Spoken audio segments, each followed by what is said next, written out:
There's many times the same day starting at the low price of $625. Now why wait for that new set? It is. We also But do you guys dental see repairs him? and same day crowns. You guys see Give us him? a call today at See. 423-521-3550 for an appointment.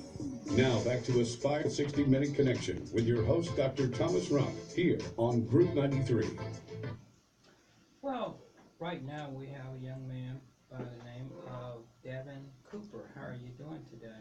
I'm doing wonderful. How you doing, Doc? Oh, I'm doing just fine. And from time to time, I like to bring young men on my program because, number one, there are so many men as well as women that are thinking about one day owning their own business and thinking about what it takes to become successful, what it takes to achieve, and some of the problems that we have in getting to some of our goals and everything. And so, Mr. Cooper, it is I'm so glad to have you on your program, on this program. First, are you from Chattanooga, Tennessee? No, actually, I just moved here about a year ago. Okay. And you moved here from whereabouts? I came from Nashville, but originally Indiana. Okay. How long have you been to in Indiana?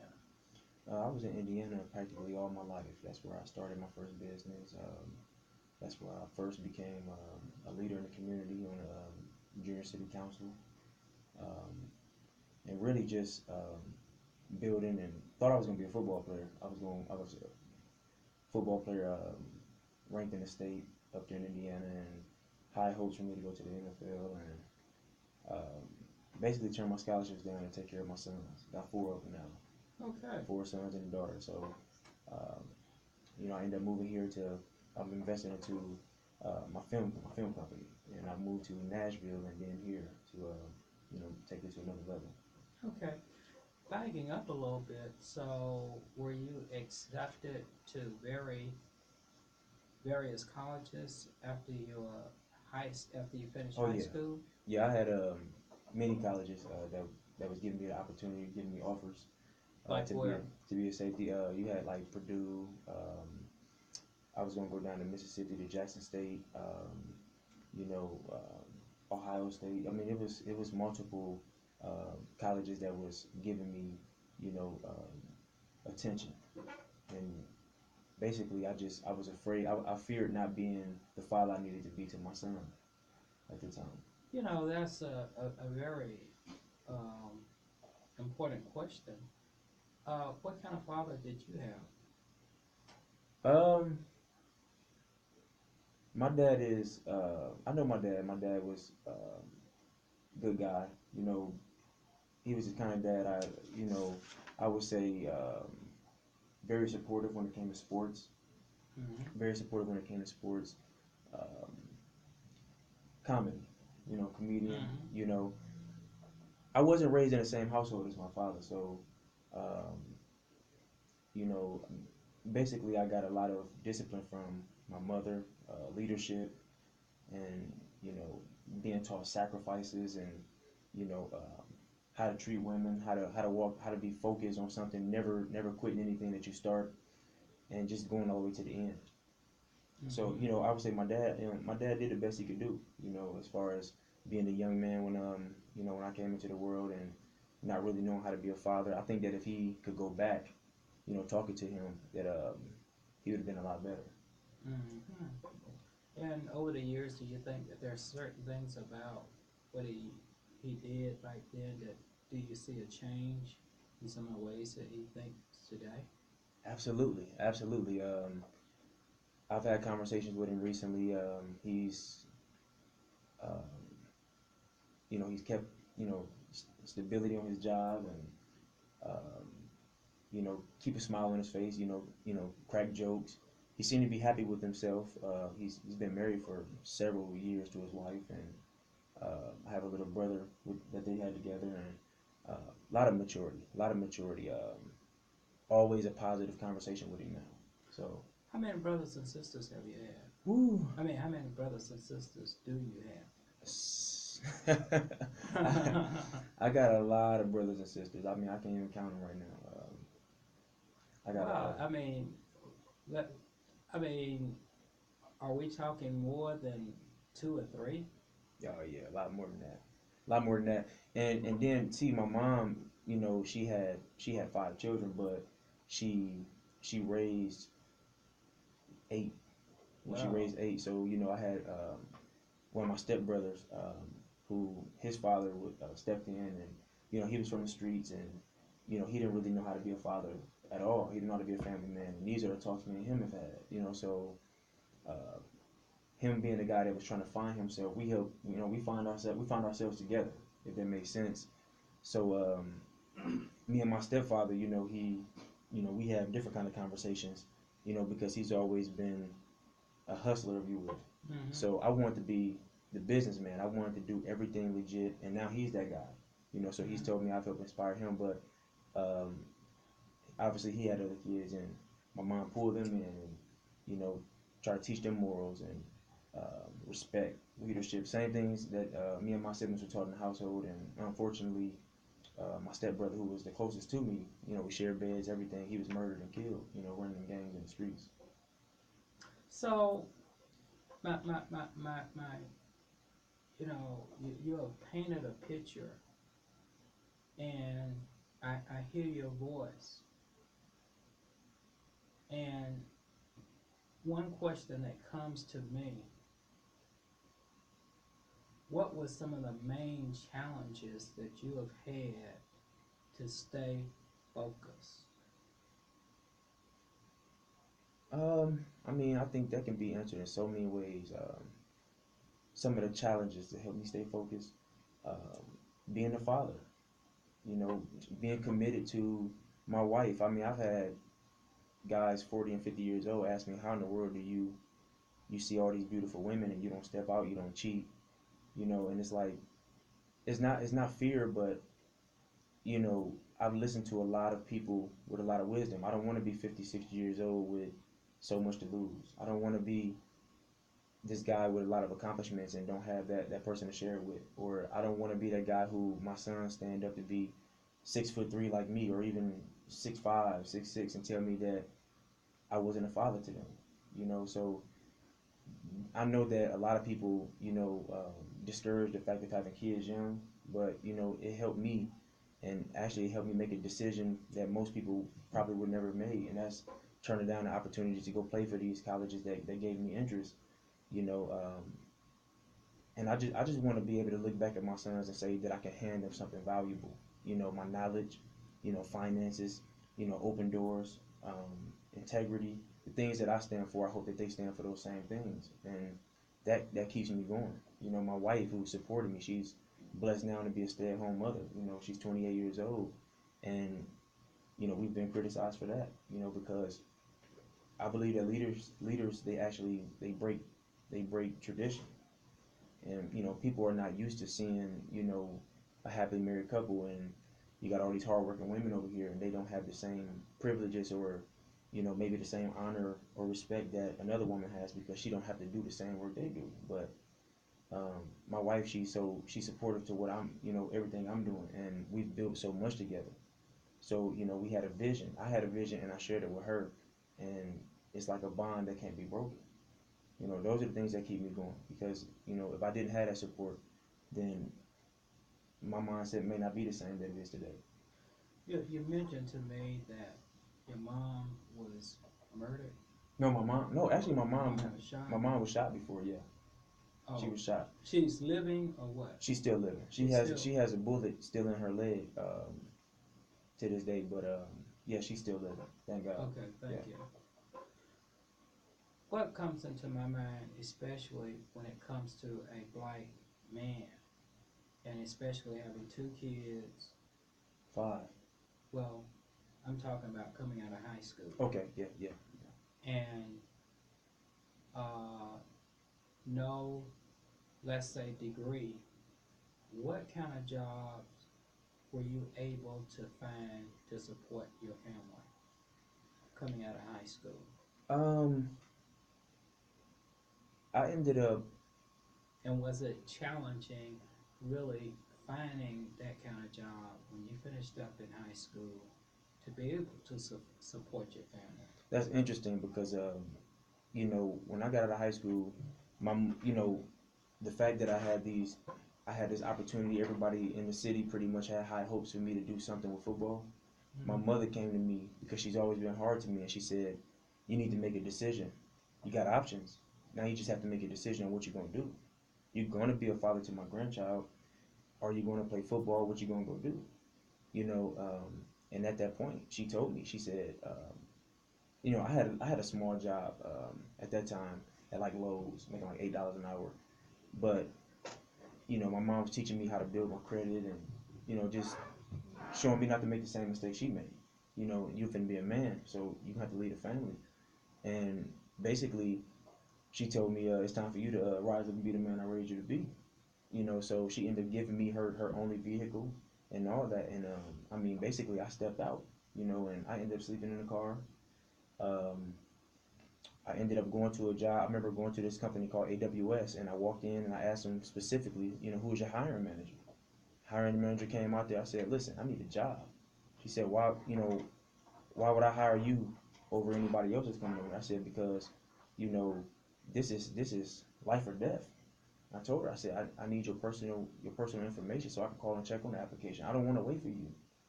She respected that. She gave me a job, Mm. you know, and from there, you know, fast forward, you know, I told myself, I said, I want more. I had a lot of people who was, you know, still playing football and going to the NFL, you know, little cousins, friends. Um, I told myself that I wanted to do something bigger. I wanted to leave something for my kids. I didn't want to have to work for somebody else.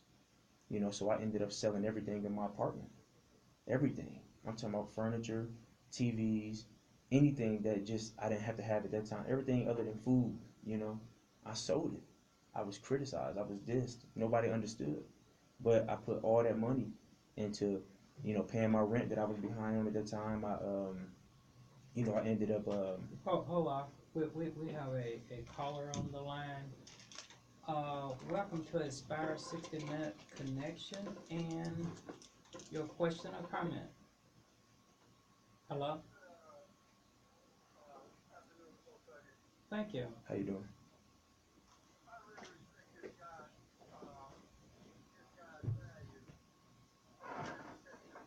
Thank you.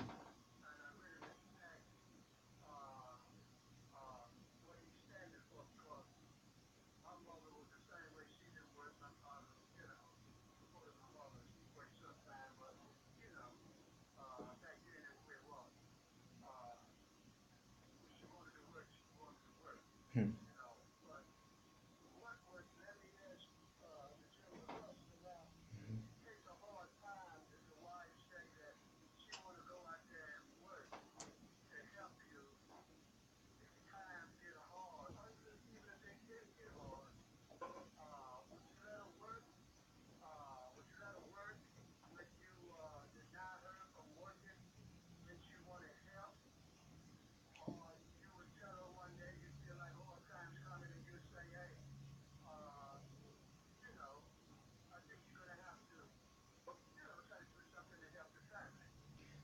I wouldn't deny her work. I'm sorry. Thank you. No, I wouldn't deny her wanting to go to work, especially if it was something for her dreams. We've had these kind of conversations. I think the biggest thing now is that she do have dreams, and I feel like us together we figured out, you know, once we get to the plateau that we want to be on financially, then anything that she wants or needs, that I'm able to invest into that. Um, Now things got real hard to the point where I wasn't getting some of my book royalties or things that we've been blessed to have through, you know, some of the hard work we've actually endured. And she said, "Hey, I want to go get a job to help you out." Then we would just have to sit down and figure out, you know, would it make sense? You know, we got a lot of kids. Child care is very expensive. We got five. 5 children. Mm-hmm.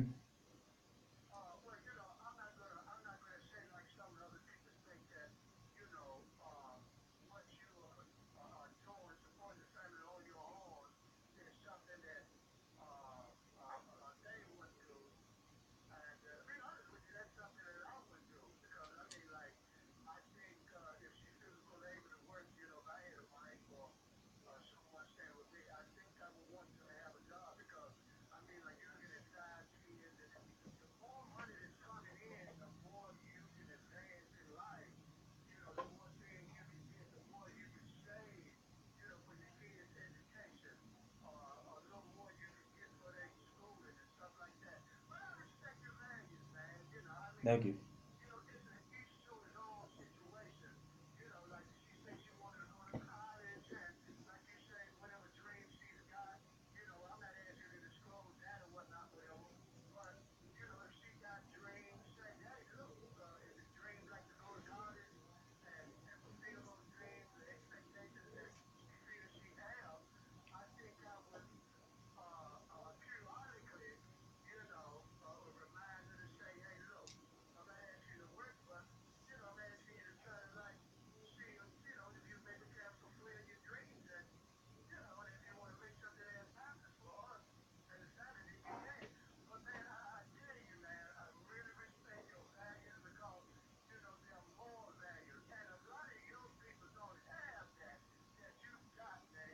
Thank you. Okay.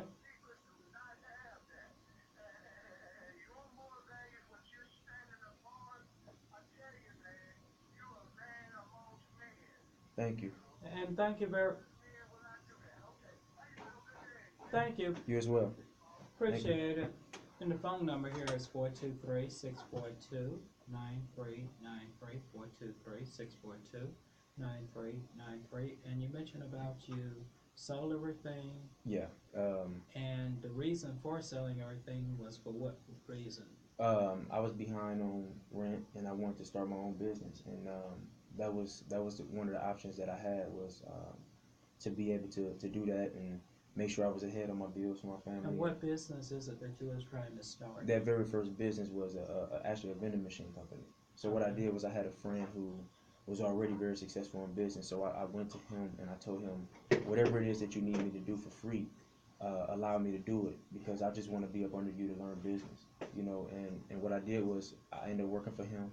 He ended up paying me anyways in the end because he knew I was serious. But he ended up taking me to like furniture auctions. Okay. Where he had like a furniture store. He had like multiple furniture stores, and I went to the auction with him, and I seen him. My head just the light bulb went off.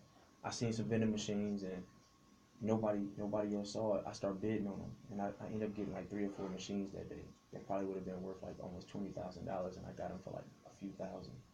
Mm-hmm. And I just started making phone calls to friends who own barbershops, hotels, anybody that they knew, and anywhere with a lot of traffic, I was trying to put a vending machine. And you know, fast forward probably about 2 years later, I was selling a whole company for $15,000, which is not a lot of money, but I knew that wasn't my passion. I was just trying to grow. I was just trying to put myself in a position to where I can find my passion, which is what I'm doing today. But beforehand, I ended up I invested that money into a locksmith company. A what? Locksmith. I went and got my license to be a locksmith. Okay. So people would lock their keys in their car in their house and things like that. And I just got well known around the city because, um, I put the price of my services on my business cards. I went around to every apartment, every hotel, every hospital, and I just gave out, black and white flyers. And I told people, hey, I'm gonna be the cheapest, and I'm licensed, and I'm gonna come around and take care of you. And eventually, it just took off. I started getting surrounding areas, and then somebody came through, and they wanted to buy my network. They wanted to buy my network of people that I was actually, giving services to. And so he offered me a buyout, and that's what I did. And that's when I started investing into doing my movies, and now I'm doing my web series, which is like a TV show online. Okay. Yeah, I mean, and through all of that, I got books selling on Barnes and Nobles and stuff as well.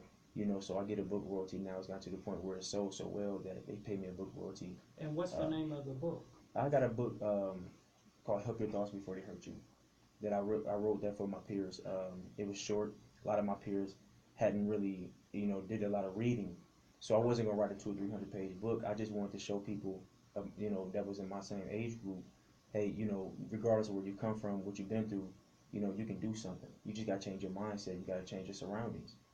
And I was an example of it. So at the time in Indiana, I also got a 501c3, and I started a fathers program for.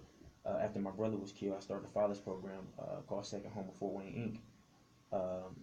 And basically, we brought guys in that was paying fees and stuff that had been to prison. They wanted to change their life around, and I partnered with a guy named Donovan Coley, who was a CEO of the rescue mission at the time. And he just helped me out. I wasn't asking him for anything.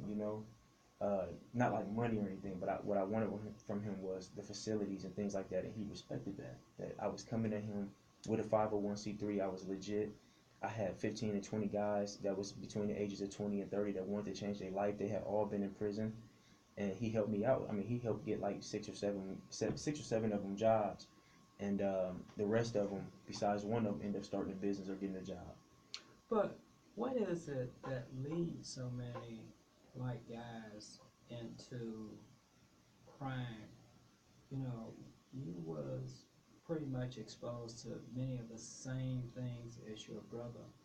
You know, how is it that so many guys opt for the what you would call the fast money? Survival mode. Survival mode. It's hard to teach somebody something if you haven't fed them. I know that may sound harsh, but when you come in at, a young guy who has children, he's been called a deadbeat father, he's been in prison, it's hard for him to get a job. A lot of them been in that situation. And when you telling him, I hear this all the time, you need to make better choices. Well, if you give me 5 cards, it's hard for me to choose something that is good for me if all of them are bad options. It's the difference between your choices and your options. You know, some of these people are coming from situations where, people have already told them they're going to be a failure because their mother was a failure, their father was a failure. They're not supposed to be successful. That's why you hear somebody like LeBron who finally came out say, I'm not even supposed to be here, even though we know he is because he put the work in. But he created an option within his life to where he can make better choices. And I think that we have to get to the point where we help um, people to understand how to create more options for themselves, because right now a lot of them are in survival mode. I can tell them whatever I want and it may make sense, but when they trying to eat that night, then their mindset is not functioning correctly. They're thinking about how I'm gonna feed my children tonight. That was one of the worst feelings I ever been through in my life, walking in the house hearing my kids run to the house saying daddy, run to the door saying daddy, excuse me, and I couldn't feed them. You turn to relatives, and everybody ain't got no money. Everybody ain't got no food. And then, certain people you don't want to tell your situation. So you start contemplating robbery and all these crazy things. You know. You had a conversation, and we had a long conversation the other day, probably about a whole hour. Mm-hmm. And a lot of people come to me when it comes to business because, that's what I primarily do. Yes, sir. Did you ever hear of people relating to business the way that I related to you when it comes to business? No, you gave me a different perspective. You gave me a different perspective that I have to stay open to. I've always been accustomed to having it hard and then trying to figure out how to do something nobody around me has ever done. So I had to reach out to people, and then you give me information based on not only building relationships with the right people and building the brand within yourself, but having the credit or the knowledge to be able to have somebody else pay for your debt, things of that nature. I mean, that's stuff that I've never been accustomed to. That is what I talk to a lot of people of color about. Changing your perspective and changing the way how you look at things. And one thing that what you said is that when you surround yourself with failure, you mash a button on that copy machine, and that's what you wind up with. You have to change and challenge yourself to be around people Yes, sir. that's in the know, that's doing the things that what you want to do.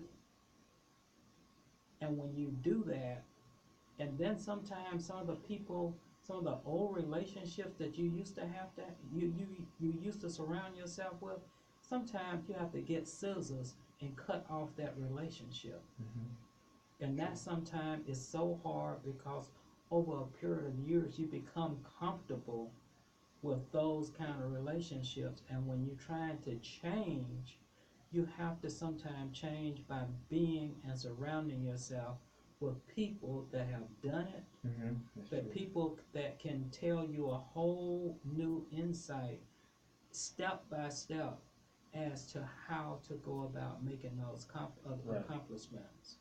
And to add to it, when I've been to speak to people, you know, entrepreneurs or young people, my age or you know whoever, I've always you know broken down the word drive in the way I Mm-hmm. viewed it because you always hear it's hard. That's why I try to judge people. You know, they hear so many people pretending that they've done something. A lot of them never had investments, but they telling you how to run a business. You know, a lot of them never maybe played sports or been a father, but they're telling you how to raise your kids, and that's hard for a lot of these people out here who have nothing to show for it. They've always been put down, or somebody telling them